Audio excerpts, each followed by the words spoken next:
They came for my legacy, piece by agonizing piece, cloaked in concern. My own children, circling like vultures, waiting for me to die. But they underestimated an old woman with nothing left to lose and everything to reclaim. My inheritance was about to fund a future they never imagined. The late afternoon sun felt warm on my neck, a gentle comfort as I pruned the last of the climbing roses. In my garden, surrounded by the life my husband Arthur and I had cultivated for 50 years, I could almost believe I was still the master of my own world. The scent of damp earth and blooming petals was my sanctuary. It was a peace, I knew, that was about to be broken. The crunch of tires on the long gravel driveway announced their arrival. My daughter, Chiara, emerged from the passenger side of their sleek German sedan, her lifestyle blogger smile already perfectly in place. Lorenzo, my son-in-law, followed, his hand immediately going to straighten his expensive tie, a nervous habit for a man who called himself an investment consultant, but always seemed to be chasing it. "Mom, the garden looks divine." Chiara's voice, bright and airy, carried across the lawn. They settled into the wicker chairs on the patio, accepting the iced tea I offered. The conversation, as always, began with a script of pleasantries. The weather, my health, a brief mention of their latest fertility clinic visit. Then, Lorenzo, leaning forward with practiced sincerity, steered us toward the true purpose of their visit. "You know, Odette," he began, gesturing toward the grand stone facade of the house, "we were just talking on the drive over. It's so important that this place, everything you and Arthur built, stays in the family. For our future son. He deserves to grow up smelling these same roses." Chiara placed a hand on my arm, her touch light but possessive. "He's right, Mom. We just want to make sure your wishes are properly arranged, to ensure your legacy is secure." I smiled, a placid mask I had perfected over the last year. But beneath the surface, a familiar, deep chill spread through my veins. Their words, meant to sound like loving concern, were just gilded picks chipping away at my foundation. Legacy. Theirs, not mine. I was no longer a person to them, but a holding company, waiting to be liquidated. I remember when this house wasn't a future asset, but a present joy. Arthur, with his architect's hands and a laugh that could fill every room, had designed it himself. I had filled it with life, with art, with the scent of baking bread and the sound of music. We were a team, Arthur and I. He built the structures, and I built the soul within them. The wealth he left behind when he passed 5 years ago wasn't just money. It was a testament to our shared life, our partnership in every sense of the word. He would be appalled to see our home, our legacy, treated like a prize to be won rather than a life to be remembered. Now the soul was being systematically hollowed out. Chiara and Lorenzo's campaign of concern had been a slow, insidious erosion. It began subtly. A few months after they started their fertility treatments, Lorenzo had casually suggested I sell a few of Arthur's more valuable abstract paintings. "They're just gathering dust, Odette," he'd said, "and the insurance premiums must be a headache. Think of the liquidity you'd free up." I saw the flicker of avarice in his eyes, the calculation of an auction price. These weren't just paintings. They were pieces Arthur and I had chosen together on a rainy trip to Amsterdam, each one holding a memory. Then came the help with my finances. Chiara, armed with her laptop, would sit at my dining table, her brow furrowed with a show of filial duty. "Mom, I've organized your statements. It's just, I don't quite understand this monthly donation to the city's soup kitchen. It's sweet, of course, but is it the most efficient use of capital?" The implication was clear. My small acts of personal charity were frivolous, an irresponsible leak in their future inheritance pipeline. They saw my life not as my own, but as the prologue to theirs. The final veil of subtlety was torn away during a video call last month. Chiara was showing me a new, ridiculously expensive bassinet they had ordered. In her excitement, she let her guard down. "We even had a quick chat with an estate lawyer," she'd chirped, her eyes bright with acquisition. "Nothing serious, of course. Just, to get a preliminary understanding of the process. It's so complicated." The casual mention landed like a stone in my stomach. They weren't just waiting, they were preparing. They were drawing up the maps to a kingdom whose queen was not yet dead. The announcement came on a Sunday afternoon, delivered with a triumphant glow. "We're pregnant," Chiara had exclaimed, her hands protectively cradling a barely there bump. For a moment, a genuine, unadulterated wave of joy washed over me. A grandchild, a new life to fill these quiet halls. I hugged them both, my heart swelling with an emotion I thought had been buried with Arthur. But the joy was a fleeting sunbeam before the storm. After the initial excitement subsided, Lorenzo cleared his throat, a sound that signaled a shift from family to business. He reached into his leather briefcase and placed a sleek, professional-looking binder on my antique mahogany table. It looked alien in my sun-drenched living room. "Now that things are official," he said, his tone smooth and decisive, "we really need to formalize your forward planning. Specifically, we need to discuss the trust fund for the family's sole heir." I stared at the binder.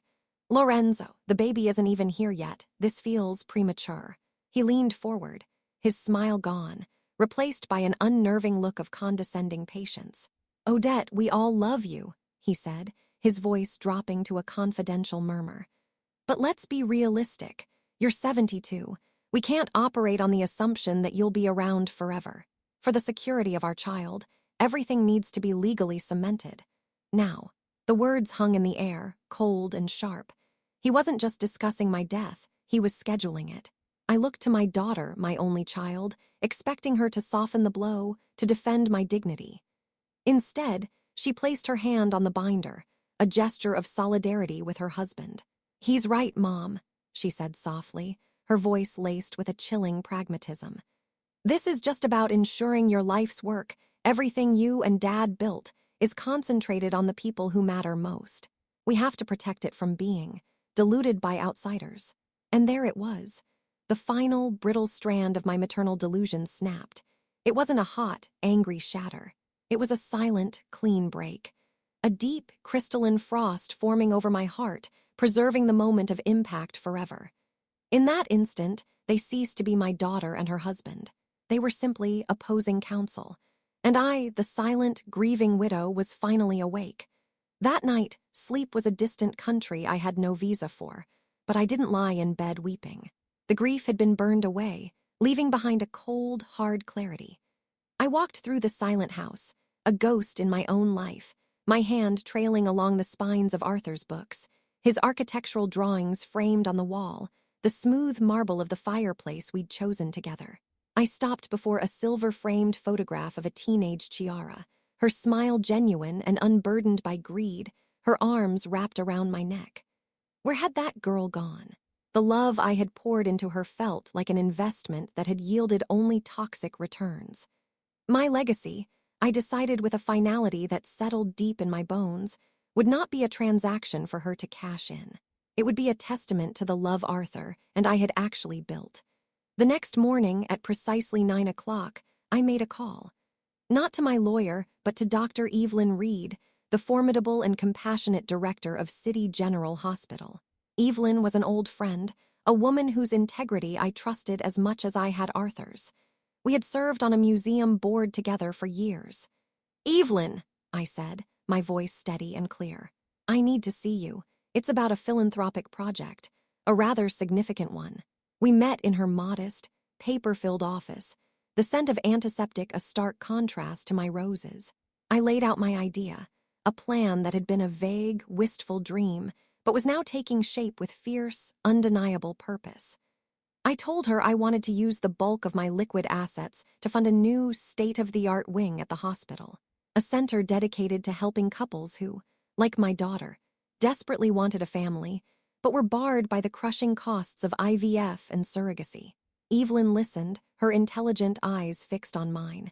When I finished, she leaned back, her expression cautious. "Odette, this is a monumental decision. Are you absolutely certain? This is the core of your estate."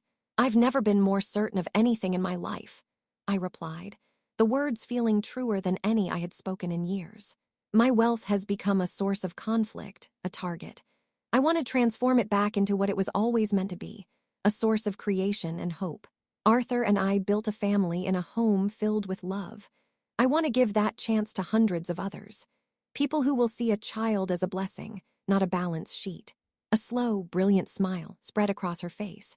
Then let's build it. The weeks that followed were a blur of clandestine activity. Evelyn connected me with the hospital's top administrators and a discreet, fiercely competent lawyer who specialized in endowments. There were secret meetings, blueprints reviewed over coffee, and financial arrangements made with a speed and precision that made me feel more alive than I had in 5 years. I was no longer just waiting. I was building. Finally, it was all done. My new lawyer delivered the final portfolio. It was bound in heavy, dark blue leather, the hospital's crest embossed in gold. Inside, on thick, creamy paper, were the architectural renderings of a beautiful, light-filled building, the mission statement, and a notarized, irrevocable certificate of donation for a sum that would have made Lorenzo's head spin. I held the portfolio in my hands. It felt solid, real. It was the physical manifestation of my reclaimed freedom. I called Chiara. "Darling," I said, my voice warm and inviting, "I've made some final decisions about the estate. Lorenzo and you must come for a celebration dinner on Saturday." I could almost hear the triumphant smirk on the other end of the line. The trap was set. They arrived on Saturday evening radiating an almost unbearable smugness. Lorenzo had swapped his usual consultant's suit for a cashmere sweater, an attempt at casual family warmth that was betrayed by the predatory gleam in his eyes. Chiara, dressed in an elegant maternity dress that emphasized her precious cargo, kissed my cheek with a theatrical affection that made my skin crawl. They brought a bottle of vintage champagne, a celebratory offering for their own impending victory. The dinner was a masterclass in deception. I played the part of the benevolent, slightly dotty matriarch perfectly, serving the roast duck they loved, listening as they laid out their plans for my asterisk house. The east-facing study would make a perfect nursery, Chiara mused, swirling her water glass. And the guest suite in that wing could be for the live-in nanny. Lorenzo nodded, dabbing his lips with a linen napkin. "I've been thinking, Odette. The library, it's lovely, but a bit dated. It has the space for a fantastic home gym and sauna complex." I smiled, a placid, empty expression. Inside, I was a block of ice. They were carving up my life before my very eyes, redecorating rooms that held 50 years of my memories. Every word they spoke hammered another nail into the coffin of my affection for them. I felt no anger, only the cold, thrilling certainty of a general watching the enemy advance perfectly into a prepared trap. Finally, after the dessert plates were cleared and the coffee was served, Lorenzo could contain himself no longer. He leaned forward, placing his elbows on my polished dining table as if he already owned it. "So, Mom," he began, the familiar, condescending term now grating on my ears. "You said you had some news for us, about the arrangements." I let a slow, genuine smile grace my lips for the first time all evening. I felt the power shift in the room like a change in barometric pressure. "Yes, I do," I said, my voice resonating with a quiet authority that silenced them both. "I've spent the last month making the final, irrevocable arrangements for my legacy. I wanted you both to be the first to know." Their faces lit up in unison. This was it, the moment they had been working towards for a year, the culmination of their campaign of emotional attrition. I rose from my chair and walked to the sideboard. I didn't return with a sheaf of legal documents from my lawyer, but with the heavy, dark blue leather-bound portfolio. I placed it on the table between them. The thud it made was soft, but it echoed with the weight of finality. "Here it is," I said. "My entire legacy, my final gift." Chiara's hands trembled slightly as she reached for it. Lorenzo leaned in close, his breath held in anticipation. With a shared look of triumph, they opened the cover. The silence that followed was more profound than any sound. I watched as their eyes scanned the first page, a beautiful, full-color rendering of a modern glass and stone building. I saw the flicker of confusion in Chiara's eyes. She probably thought it was an architectural plan for a new wing on the house, a nursery perhaps. Lorenzo let out a small, dismissive chuckle. Then, Chiara's gaze fell on the words elegantly scripted beneath the image. Her voice was a whisper.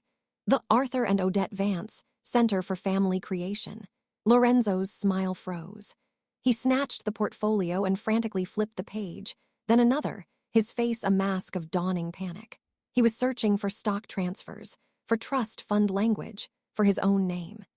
Instead, he found the mission statement, the floor plans for medical labs and consultation rooms, the detailed breakdown of free IVF and surrogacy services for low-income couples.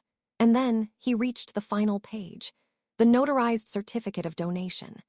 The 8-figure number, a sum so vast it represented nearly everything, was written out in both numerals and stark, undeniable words. It seemed to leap off the page and suck the air from the room. His jaw went slack.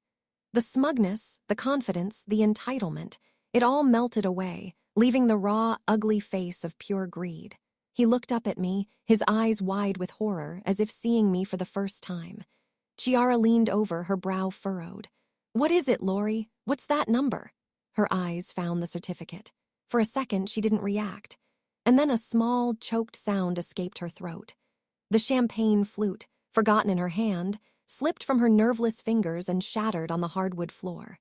The sound was like a gunshot in the silent, suffocating room. For a moment, the only sound was the faint ticking of the grandfather clock in the hall, counting down the seconds of their shattered expectations. Lorenzo was the first to find his voice. It was no longer smooth and condescending, but a raw, strangled cry of disbelief. "Are you insane?" he hissed, his face contorted in a mask of fury. He jabbed a trembling finger at the portfolio. "This is our money, our son's future, and you've given it away to strangers." Chiara, galvanized by his rage, found her own voice, laced with the shrill edge of panicked tears. "How could you, Mother? How could you do this to us, to your own flesh and blood, to your grandson?" I let their accusations hang in the air, their ugliness echoing off the fine china and polished silver. I remained standing, looking down at them not with anger, but with a profound and unshakable calm. When I finally spoke, my voice was low, measured, and carried the weight of absolute authority. "First," I said, my gaze locking onto Lorenzo's, "it is not and never was your money. It is my money, earned and built alongside my husband, a man whose memory you have systematically insulted for the past year." I then turned to my daughter, whose face was now streaked with mascara. "Second, I have not given it to strangers. I have given it to family. Hundreds of families, in fact. In the coming years, hundreds of children will be born into loving, grateful homes because of what Arthur and I built. They will be children who are desperately wanted, not leveraged as assets. That asterisk, Chiara, is my legacy. Those children born of hope and not of greed are my true heirs." I paused, letting the words sink in, watching the fury on their faces curdle into a sick understanding. They were beginning to see the sheer, elegant totality of their defeat, but I wasn't finished. "As for what I'm leaving to you," I continued, my voice as cold and sharp as a surgeon's scalpel, "I am leaving you a choice. You can accept my decision with grace. You will remain my daughter and son-in-law. This house will be yours when I'm gone. But if you dare to contest this, if you so much as whisper a word of legal challenge or public complaint, I will give you the inheritance you truly deserve." I leaned forward, placing my hands on the back of my chair. "I will call a press conference. I will invite every major news outlet in the city, and I will personally hand out copies of this beautiful portfolio. I will tell the world the inspiring story of the Vance Center for Family Creation. And I will tell them the story of the wealthy, expectant couple who tried to stop it, all for their own personal gain. Your lifestyle brand, Chiara. Your professional reputation, Lorenzo. Let's see what they're worth after that. You wanted a legacy. Challenge me, and I will give you one that will follow you for the rest of your lives." The public face of selfish, grasping entitlement. The silence that followed was absolute. They were checkmated, utterly and completely defeated. The rage vanished from Lorenzo's face, replaced by the pale, clammy look of a man who has just seen his own public execution.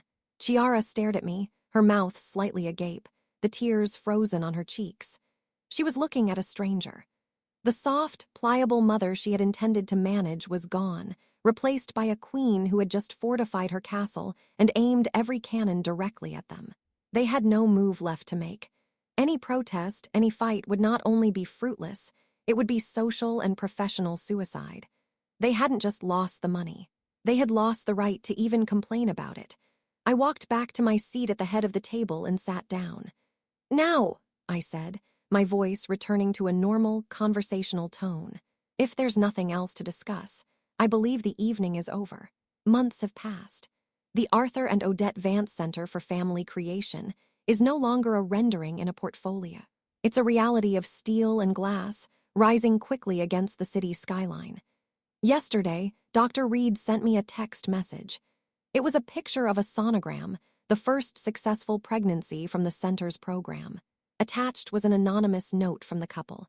"We have been praying for this for 7 years. We don't know who you are, but you have given us a universe." I sat in my garden, reading the message over and over, and felt a profound, quiet joy that no amount of money could ever buy. Chiara and Lorenzo's calls and visits have become infrequent, dutiful, and painfully polite. They never mention the dinner party. They never mention the center. The inheritance is a closed subject.